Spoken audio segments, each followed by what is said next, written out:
آج ہماری مسجدیں سونی، آج ہماری مسجدیں خالی، آج موتی اللہ اکبر کی صدائیں دیتا ہے، حی علی الصلاۃ اور نماز کی طرف، حی علی الفلاح اور کامیابی کی طرف پکار پکار کر تھک جاتا ہے، 5 بار دن میں بلاتا ہے، لیکن پھر بھی ہمیں توفیق نہیں ملتی۔ چند بوڑھے آ گئے، چند بزرگ آ گئے، گھر کے کچھ لوگ آ گئے، کیا نماز کا حق ادا ہو گیا؟ یا یہ حکم ہے؟ نماز قائم کرنے کا حکم اللہ رب العالمین نے دیا ہے، اور آپ نے کہا نماز کو قائم کرو، اور وَأْمُرْ أَهْلَكَ بِالصَّلَاةِ وَاسْتَبِرْ عَلَيْهَا، نماز کا اپنے بیوی بچوں کو، اپنے اہل و عیال کو حکم دو اور خود اس پر جمے رہو۔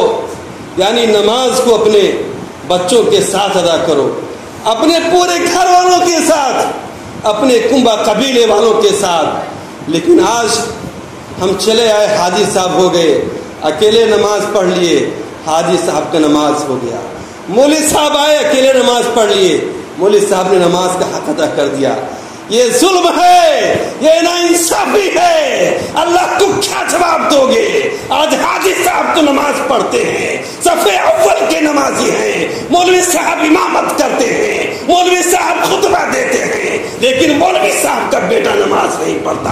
حاجی صاحب امام کے پیچھے جن کی جگہ ہے، حاجی صاحب کا بیٹا نماز کیوں نہیں پڑھتا؟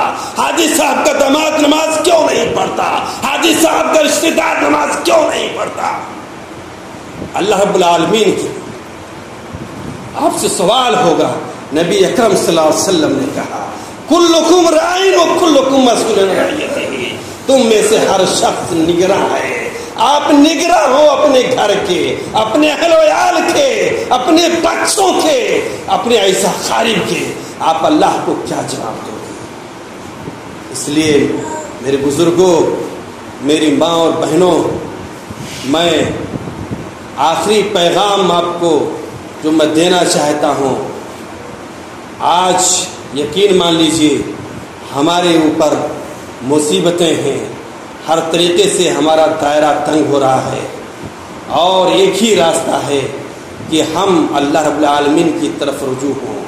وَاسْتَعِينُوا بِالصَّبْرِ وَالصَّلَاةِ، نماز اور صبر کے ذریعے سے اللہ سے مدد حاصل کریں، اللہ رب العالمین کو پکاریں، اللہ رب العالمین کے سامنے اپنے ہاتھ کو اٹھائیں۔ اللہ رب العالمین ہی ساری مصیبتوں کو دور کرنے والا ہے، وہی مشکل کشا ہے، اور وہی بلاؤں کو ٹالنے والا ہے، وہی بیماریوں کو ختم کرنے والا ہے۔ آپ تو جاتے ہو ڈاکٹر کے پاس، آپ تو جاتے ہو جھاڑ پھونک کرنے والوں کے پاس، اور تمہارا رب کیا کہتا ہے؟ ادعونی، مجھے پکارو، مجھے پکارو۔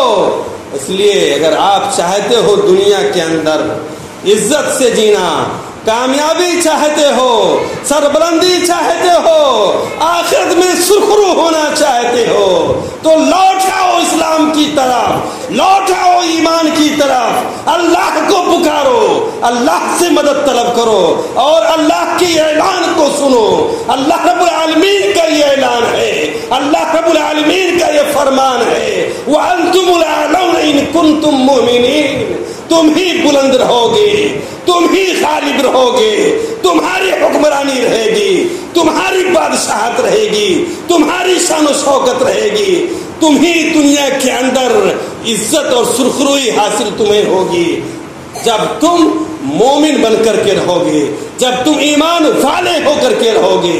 اس لیے ضرورت اس بات کی ہے کہ ہم نام کے نہیں بلکہ حقیقی ایمان ہمارے دلوں میں ہونا چاہیے، اللہ کا خوف ہمارے دلوں میں ہونا چاہیے، اللہ کے خوف سے ہمارے آنکھوں سے اشک بہنا چاہیے، ہمارے آنکھوں سے ندامت کے آنسو نکلنا چاہیے۔ ہمیں اللہ سے گریہ زاری کرنا چاہیے، اللہ سے عاجزی کرنا چاہیے۔ ہمارے پاس کچھ نہیں ہے، کچھ بھی ہو جائے ہم اللہ کے محتاج ہیں۔ یہ صحت، یہ جوانی، یہ مال، یہ دولت، یہ حویلی، یہ ساری شان و شوکت صرف ایک دھوکہ ہے، ایک شراب ہے اور کچھ نہیں۔ پل بھر میں آپ کی صحت ختم ہو سکتی ہے، آپ کی بیماری میں مبتلا ہو سکتے ہیں۔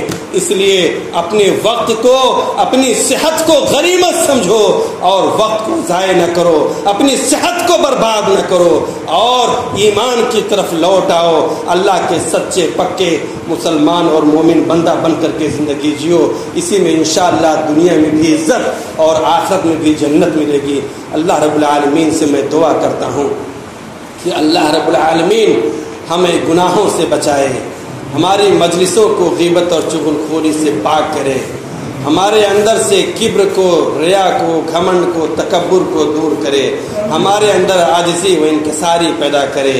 اے اللہ تو ہمیں اپنا محبوب بندہ بنا لے، اے اللہ تو ہمیں اپنی عبادت کی توفیق عطا فرمائے، اے اللہ تو ہماری نیکیوں کو قبول فرما لے، اے اللہ تو ہمارے گناہوں کو معاف فرما دے۔ اے بار الہ، ہم تجھی سے سوال کرتے ہیں، تو ہمیں تمام بیماریوں سے، بلاؤں سے، مصیبتوں سے اور تمام قسم کے خرافاتوں سے اللہ تو ہمیں محفوظ رکھ۔ اے اللہ تو اسلام اور مسلمانوں کی شان و شوکت کو واپس لا دے۔ اے اللہ ہم تجھ سے سوال کرتے ہیں، اے اللہ تو ہمیں نمازی بنا دے۔